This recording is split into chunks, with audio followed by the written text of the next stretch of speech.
আমরা ঐক্যবদ্ধ থেকে দেশ নেত্রী বেগম খালেদা জিয়া, জহির বাপ্পা, সবাইকে ধন্যবাদ, ফারুক, মনির, মিদা, সবাইকে ধন্যবাদ।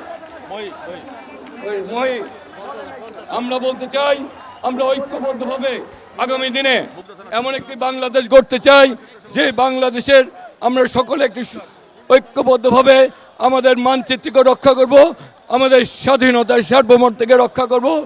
আমরা 31 দফার ভিত্তিতে আমরা একটি নতুন বাংলাদেশ গড়ে তুলব, যেখানে আমরা সকলের অধিকারকে সংরক্ষণ করব। আমরা আমাদের এই ঢাকার একটি নতুন, এখানে জনগণের সকল দুঃখ দুর্দশাকে লাঘব করার জন্য আমরা ঐক্যবদ্ধভাবে কাজ করব। আপনারা যারা রয়েছেন, আপনার মুগদা থানা স্বেচ্ছাসেবক দল ডান দিকে চলে যাও, সবাই ডান দিকে। সবাইকে অনেক অনেক ধন্যবাদ সবাইকে।